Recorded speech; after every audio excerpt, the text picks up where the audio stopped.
same thing. But I love the way he said that your subconscious mind is blind and deaf, and every time you feel something, he was just quoting this, "Come closer, my son, may I feel you." Yes. And like, I will give you more of what you feel now. Right. And right now I'm like, when I'm angry or exhausted and frustrated, I can hear his voice, like, I mean, Revike, like, "Come close to me, Me, may I feel sweet you." baby.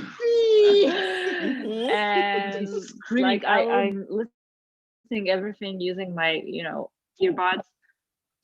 And he's talking like that, and now he's, and suddenly he's like, "Come close!" Like,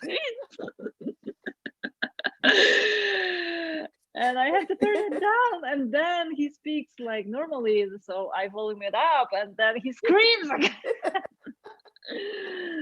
Funny. Yeah. Yeah, he's funny at times too, but Yeah. he And he makes the message laughs, pretty clear, and huh? he laughs for like at his own jokes, like, "Oh!" And And then he I does a laugh lot of too. cursing too to be a minister. Yeah.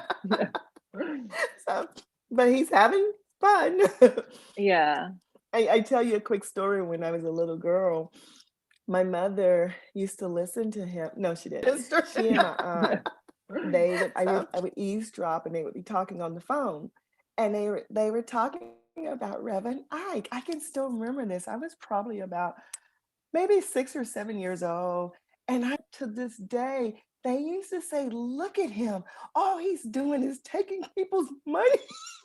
And look how he's talking, and look at how he's dressing. And he has all, and I'm serious. I was about 6, 7, 8 years old. And so Mm. in my mind, it was like, oh, but I wasn't negative. I was like, that's pretty cool. As a young kid, that look at all the things that he has, right? And Yeah. so interesting, I didn't let that go into my subconscious, what they were saying. I didn't believe them. And I was thinking about this week, it's like, no, he was telling them the truth. We were very poor, and they thought you're just supposed to be poor in life. And so, but it's funny that I didn't receive what my mother was saying, but I believed what he was saying, and I was so young. And so it's one of those full circle moments, like, wow, that's why I couldn't accept they were saying he was wrong for telling people you can have anything. Because as a child, I always thought, I don't have to be poor.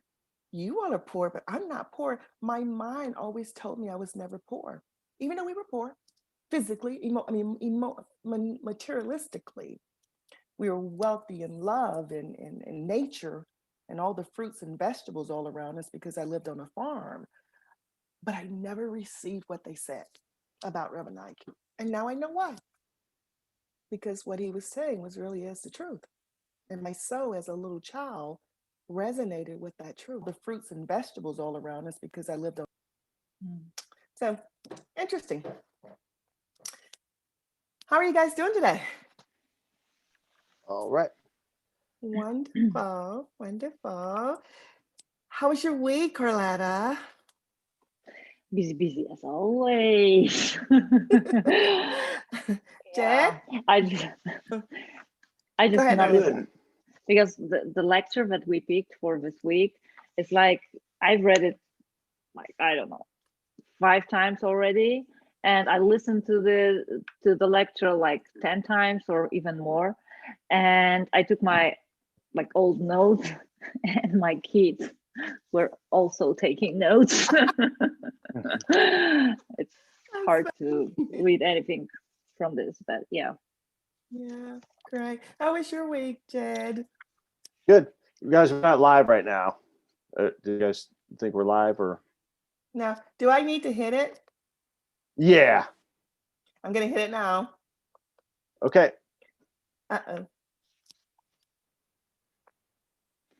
Okay. How's it Jed, going, how was your guys? week? Good. I'm sorry. Just setting Yes. up. I'm just setting up everything right now. So Okay. everything together right now. I was just saying that my kids destroyed my notes from the lecture. Did you see, Jet? Look at that. They were making their own notes. They're making their own notes, So, true. That's awesome. Now they get to be a part of that journey with you, being so young. oh, hopefully they will. They're too Oh, young, oh, but the I guess. subconscious remembers everything. Well, yeah, of course they are looking at their mommy. So Exactly. they are too young to be taught, like, too young to hear the quotes of Neville Goddard, but they are old enough to observe what I'm doing and, my Absolutely. style of living. Absolutely. Well, today, everyone, our group study is on one of my favorite, just one of my favorite Neville Goddard's lectures, or books, actually. This is one of his books back in I think he wrote this book in 1944. And it's called Feeling is the Secret. So, guys, we're going to talk about today, feeling is the secret. And what exactly does that mean? Uh, how do we feel? How do Old we enough to know observe that this thing is real? And more lecture. importantly, Did you see, feeling Jet? is the secret. So They when are we too think about young secret, to. what do we think about when we talk about secret? What do you guys?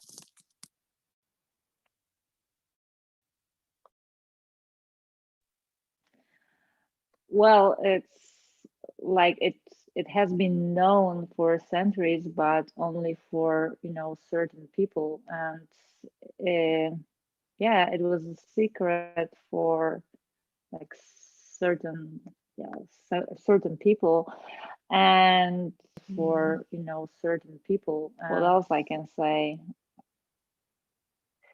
Yeah, when you think about, I know when I think about a secret, I think about this is information that's just, it's exquisite. It's information that only those who really want to know should know. And so I think Neville is taking us to this place that is all about feeling. It's how we feel. It's the way we feel. And that's the secret, truly, to having any and everything we desire. So today we'll dive into what is this all about? So Neville writes this book, as I said, back in 1944, and he divides it into 4 chapters. He talks about the first chapter, the conscious. Then he talks about sleep, prayer, and the last chapter is on feeling. And so as he is sharing this information, he's giving some really profound nuggets. I think these are life changers. I remember, and I'll tell you a quick story. I remember a gentleman I met when I was on the island of Puerto Rico. And lo and behold, I was saying to myself, I wish I could talk to someone who knew Neville Goddard. You know how you have these internal desires? And sure enough, this man I meet, and he starts talking about this book called Feeling is the Secret. And he says, I give all my employees this book because he shares his story as a young man. He found Neville, discovered Neville Goddard, and his life changed tremendously from working as the janitor of a company to being the president of the entire industry. And he said he knew that was going to happen to him. And he would go into the president's office, the past president, as a janitor, and he would just be mopping his floor. And the guy asked him one day, he said, why are you always in here early in the morning when I'm here? And he said to him, he said, one day I'm going to have your job. Can you imagine what this guy was thinking when he says a janitor is mopping the floor and he's going to have my job? But lo and behold, he became the first Indian gentleman to become president of a hotel conglomerate in North America, Canada to be exact. And so he shared that he used Neville's book, Feeling is the Secret, and he saw himself as this person. He would just feel it. He would say, I would feel myself in this desk. I would see myself doing all these things that the gentleman was doing right now. And lo and behold, it happened. And this is how powerful this lesson is to us because he talks about first of all, our conscious mind. Our conscious mind, this is the part of us that it's our knowing. What is it that you truly want? What is it that you desire? And then once you know that, guess what? The subconscious takes it in and it imprints it. And no matter what it is, no matter what your conscious mind is saying, whether it's good, it's bad, the subconscious will take it in and you will actually get that which you put into your subconscious. So Never talks about that we have to be really, really careful what our thoughts, what we're thinking, what we're believing, and what we're saying to ourselves. And I just stop for a moment and ask the two of you, what do you think about that? Do you think that's true? Do you believe that? Of course, of course, we because we are Neville's fans. Um, I think this is one of his like most important lectures and like basic lecture for people who just start with their adventure with Neville Goddard. Mhm.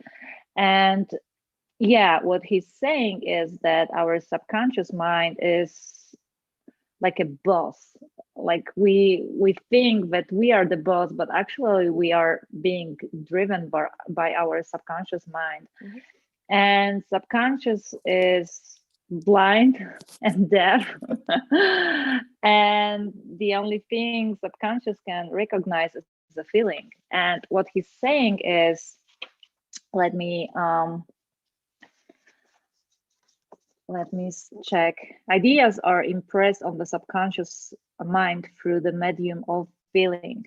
So this is why feeling is the secret, because feeling is the gateway to our subconscious mind. So every time you feel something, your subconscious mind is in this alert mode, and it's like reading what's new for me, right? And every time you feel something, every time you have these moods and these like beliefs that are creating your emotions and moods, you are imprinting something in your subconscious mind. And so every time you like feel the feeling, is it bad or good or indifferent, you may want to ask yourself, like, do I want this to appear in my life again? And to check with yourself, is it what I want to be manifested in my future? Do I like that? Is it good for me? And feeling is the secret. Yeah, I agree. This is a great introduction book. I was actually reading to a friend last night who doesn't know of Neville Goddard, and she's recovering from an injury. She just actually got hit by a car, and it's not like serious. I mean, she can't run right now. Blind. Yeah, that. She's a runner, and she can't run right now. But so I was just telling her that you got to imagine that you're already healed. That's the key, right? You don't want to think like if you're doing the prayer part of it, you don't want to be asking for stuff and hoping and wishing and praying traditionally way. You want to actually be thankful and grateful that it's already done and project into the future that's done. So I break down this book essentially into three parts. You have your imagination, and he says, if that doesn't work for you, then you have sleep, which he says a state of akin sleep. As you're falling asleep, you want to be in a positive mindset. You want to be imagining what you want at the end there. And then the last is the prayer. And as I just said, act as if it's already done and you're thankful that it's already been done. So you're just thanking God for actually, accomplishing what you needed to get accomplished.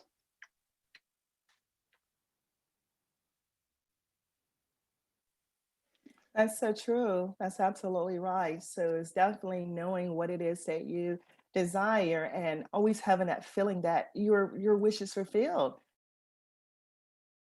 Seeing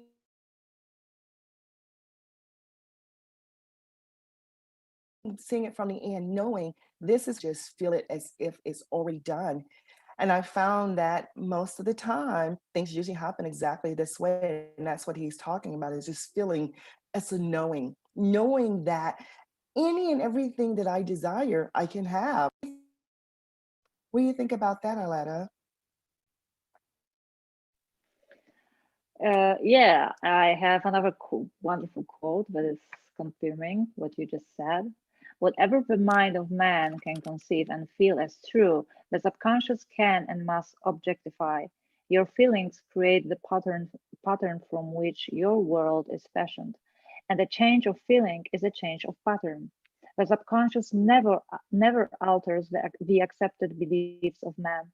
It outpictures them to the last detail, whether or not they are beneficial.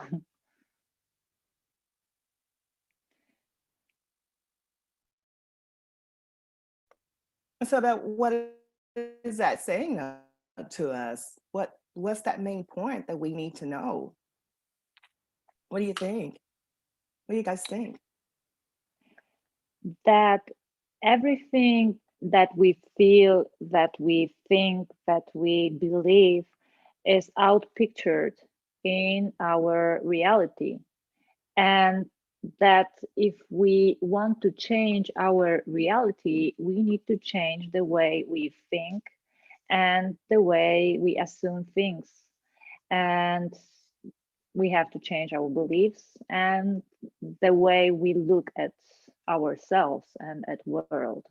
So what he's saying is that sometimes we don't realize that our subconscious is taking every information from us, even if it's not beneficial for us.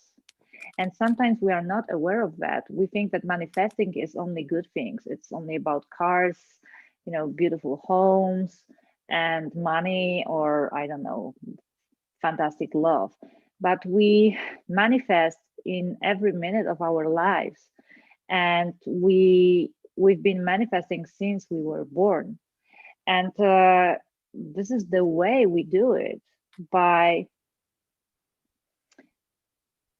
accepting all these ideas and beliefs by our mind, and by repeating this over and over again, because once we accept some idea, it's manifested in our world, so we believe that even more because we see it in our reality, right? So then we believe it even more, and then it manifests more, and the cycle is going and going and going and going, and it never stops.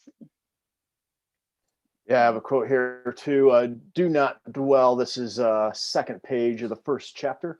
Do not dwell on the imperfection of yourself or others. To do so is to impress the subconscious with these limitations. What you do not want done unto you, do not feel that is done unto you or another.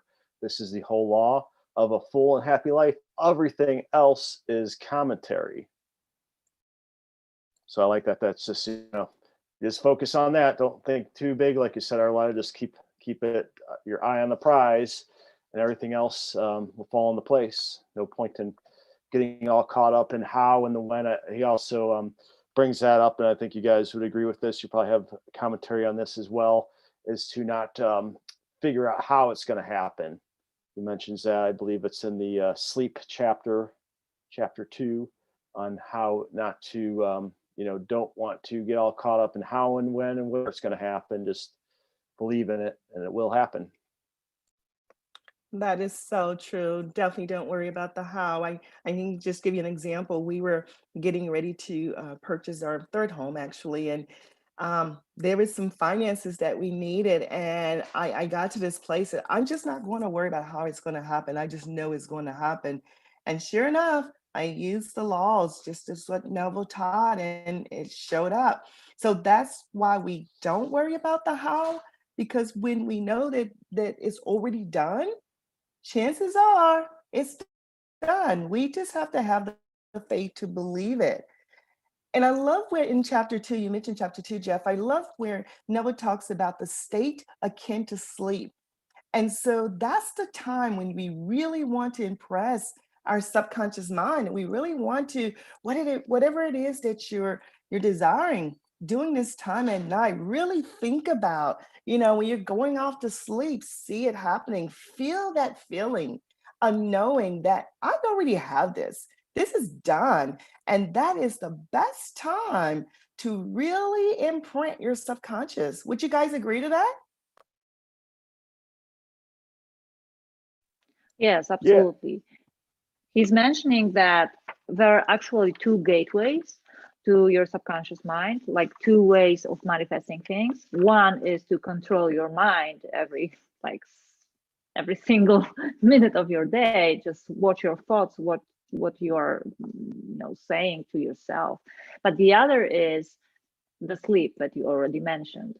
And he's saying that you should never go to sleep being, depressed, unsatisfied, angry, name it. You should always go to sleep with your feeling that your wish is already fulfilled. Yeah. So you guys have any techniques for state of akin sleep? For me, Exactly. I totally agree with that. And then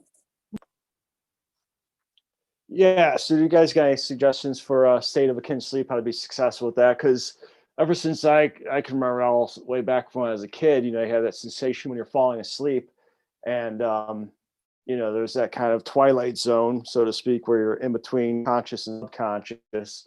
And for me, I get a lot of disassociated thoughts. It's kind of like, I guess you're going into the dream world. So in your dreams, you have a lot of random things that enter your brain. They're just a bunch of connections, disassociated thoughts, and how they're related in your mind. You have these weird dreams, how you make these connections with different random things. They seem random, but it's just your brain kind of sorting its file cabinet, so to speak. But sometimes these things are popping in my head as I'm falling asleep. Like, let's say I'm in a state of sleep. I'm trying to visualize laying in bed of my forever home, but then like a bicycle or some random thing will pop in my head. What do you guys do in a situation like that when you have thoughts that don't want you don't want to think about, but at the same time you don't want to disrupt your sleep? You want to have a good night's sleep, and you don't want to get fighting your own brain over that.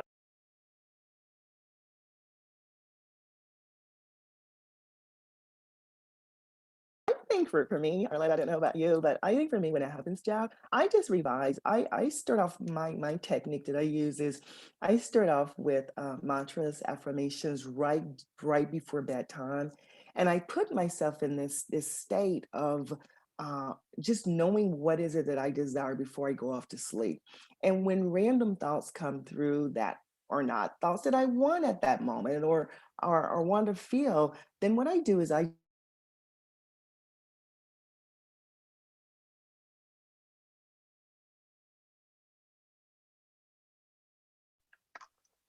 just revise and know I see myself. This is what I want for myself at night with exactly what I'm putting in my subconscious.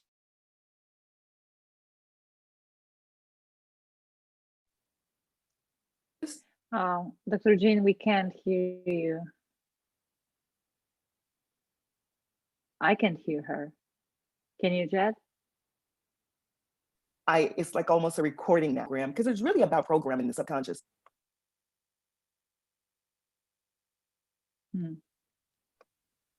What about you, Aletta? I'm sorry, I just couldn't hear you. I don't know if it's on my side or on your side. But anyway, what's helping me is because I'm also Dr. Joe Dispenza student, and I also use his techniques, which is it leads us to the same, end point. What he recommends is to make something he calls mind movie. It's just a short, like a movie with different pictures and kind of affirmations or whatever. Like you do what works for you. But I often play this video before I go to sleep. It's like 1 minute long, and it just reminds me. I just see pictures, and when I'm in sleepy mode, and I see pictures, my brain just, knows what I mean by these pictures, and it helps me, to go to the right place. But of course, sometimes, before I go to sleep, I'm in this like place when I'm not sure anymore if I'm already dreaming or I'm still controlling that. And this is the moment when sometimes different things appear. But I'm trying not to, be at war with myself. I'm just, being calm, trusting that what I need to know, I know, and my subconscious is gonna work in the way I would like it to work. Cool. Yeah, that's good advice. Because I think that's a big thing with Neville Right. is the state of kin sleep. He talks about that almost every one of his lectures. So it's an important thing to master. And I think the main thing is just to be positive while you're falling asleep. Just don't be in that negative mindset. Yeah. Oh. Yeah, Dr. Jean, you're having troubles with your I hear internet you. connection again. But don't worry.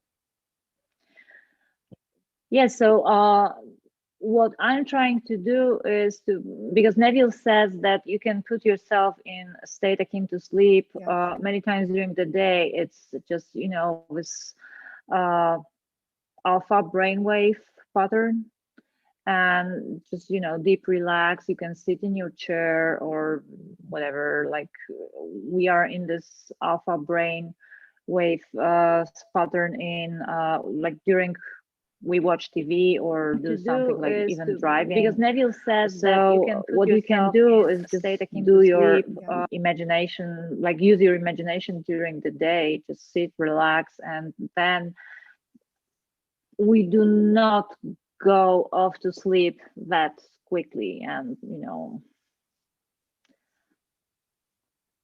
Yeah, here's his directions right here. He says, lie flat on your back with your head on a level with your body. Feel as you would were you in possession of your wish and quietly relax into unconsciousness. So that's his words right there. I like in this one too how he gives you a little instructions like that, because a lot of his lectures and whatnot, he doesn't give you that much detail on how he actually does it.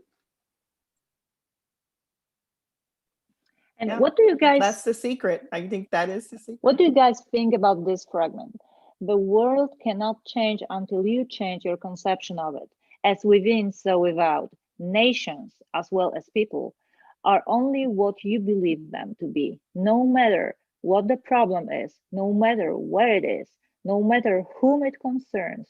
You have no one to change but yourself.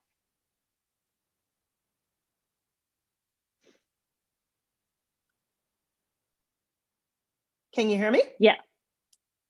I think that means that from what Neville is saying, that I am everyone pushed out and everyone pushed out is me. That's just really one person. And so what I believe to be true for myself is that knowing that everyone is me. And so I think it behooves us when we understand this is that we are the only person, we have the operant power to control, to do, to have anything. And so therefore is because it's who I am. And because of that, everything else is really me. And so it's just how we keep our mind constantly focused on what we know to be true. And that's what we desire to see for ourselves and also others. And oftentimes that is exactly what happens, what shows up. I don't know. What do you think, Jed? So anyway, that's how I see that. That's how I see that. Because he is mentioning whole nations here. nations as well as people. So it's not only, about you, it's not only about your husband, not only about your wife, not only about, some neighbor. It's like the whole world is you pushed out. He's saying that in another lectures, like the whole world is you pushed out. It's like the word is presented to you the way as like it's shaped like you think, like you consider it to be, right? It's like you create everything about your world. Yeah, it's ultimately what I like about this philosophy is that you're in control. So even if, let's say you're a scientific materialist and say, well, the mind doesn't create matter, it's the matter creating mind. Consciousness is just a delusion, an illusion from the brain, the physical brain. Well, it's a great philosophy to have. Just you take accountability for everything in your life, because if you say, well, everything's external factors, I have no control over, fate is how it is and the world is how it is, well, it kind of makes you this very existentialist kind of, nothing, and control of nothing in life. So you're just a victim of circumstances. So it kind of makes your life kind of worthless, really. But this puts you in total control of it, so, and you start practicing it, then you start seeing little things you bend reality a little bit, you just tweak a little bit. You're not going to, multi-millions isn't going to fall on your head if you imagine multi-millions, but you can start tweaking stuff and, start getting some checks in the mail that you didn't expect. And, those random things start happening. So it's just how it is. Just, you just got to stay focused on it and just don't change don't waver. Be very persistent in it. That's true. And one of the things Neville says is the control of your feelings is all important for a full and happy life. That we're in control of our thoughts or feelings at all times. And so it's important that we remember this and we realize this. So when you see yourself thinking, things that come through your mind and maybe are not good or pleasant, revise it and see it the way you want it to be. And that's the secret. That truly is the secret for how happy, healthy, wealthy life, whatever life that you're desiring for yourself, is controlling your feelings, knowing what it is that you desire. So tell me, guys, what do you do when you are so angry or frustrated, or you're having such a bad day and you feel like you're out of energy, you don't want to do anything, you just want to be left alone? So how do you change this feeling? How do you behave differently so you do not manifest it, like more of it? Arlette, I think that's an excellent question. It's excellent because we all go through have these moments. But I believe that when we're consciously aware, when our conscious mind tells us this truly isn't the way we should be or think or act, because whatever we put in the conscious is going to go to the subconscious, and we do not want to imprint something that's not good and pleasant. So what I do, and I know it happens again to all of us, instantly, I try to catch myself and say, no, this is not the way I want it to be. And I have to take myself back to my quiet, meditative place that I am in control of myself. And I forgive myself, I revise, and I just regroup. And I've gotten to the point that I am not going to allow anything that's not pleasant to take control of me for an extended amount of time. We are human and we are going to go through things. However, we can control how long. And so again, I'm consciously aware of this. And I just say when those moments happen, I got to shift myself out of it, because for me, it's all about my feeling.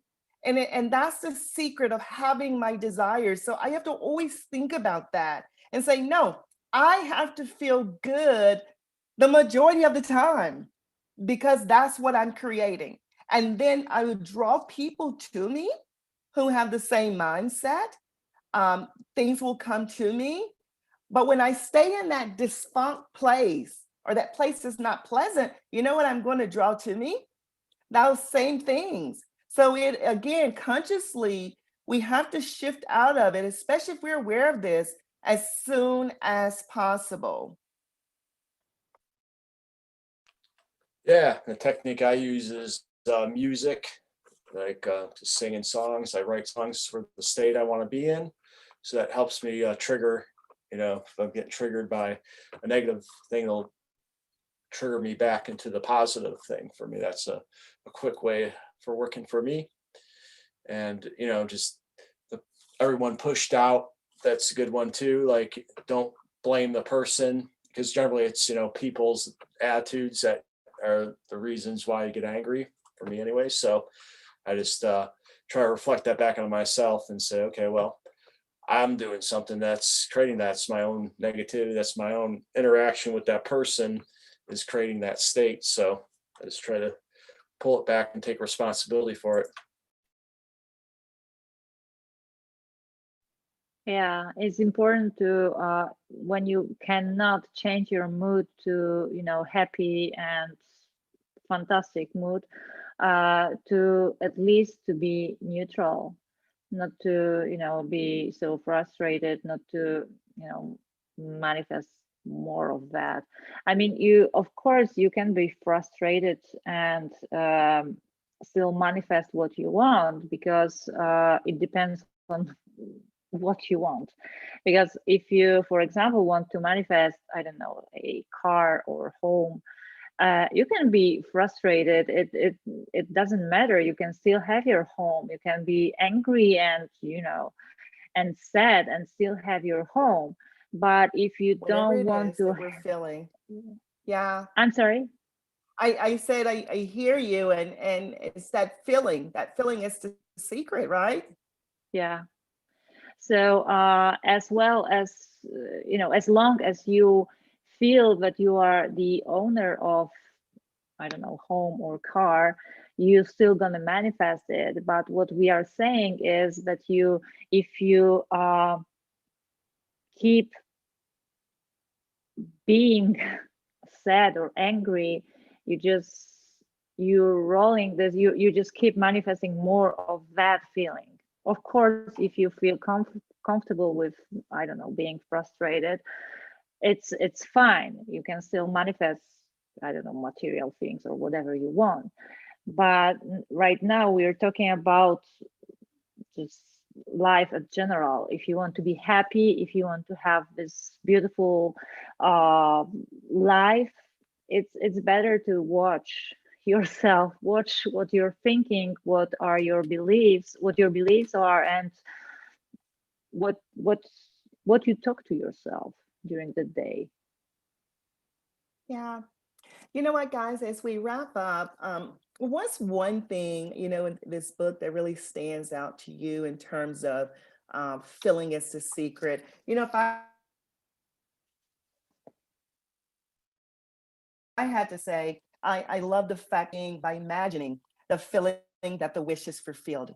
And for me, if I stay at the end knowing that everything I desire will happen, again, I'm not going to, I don't know how, or I don't put a time limit on it, but I just know that it will happen. And that's that secret for me. What about for you guys as we wrap up this lecture, this lesson on feeling is the secret?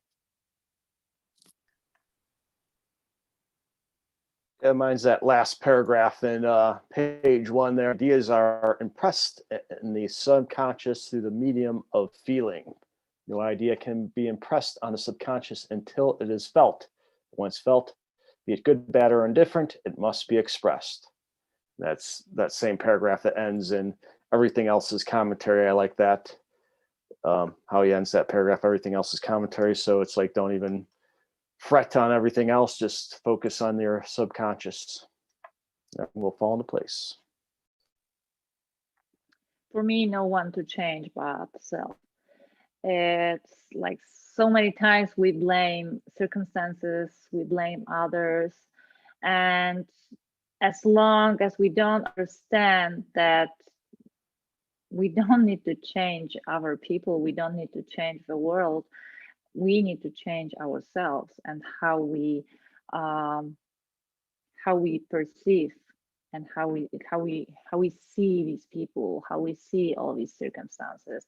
Once we change the way uh, we see them, they will change. It's like Wayne Dyer said something like that. When you change the way you look at things, the things you look at change. And by the way, that was one of Wayne Dyer's favorite lectures. He even said that he forced his children to read that because he considered it as one of most important lectures ever.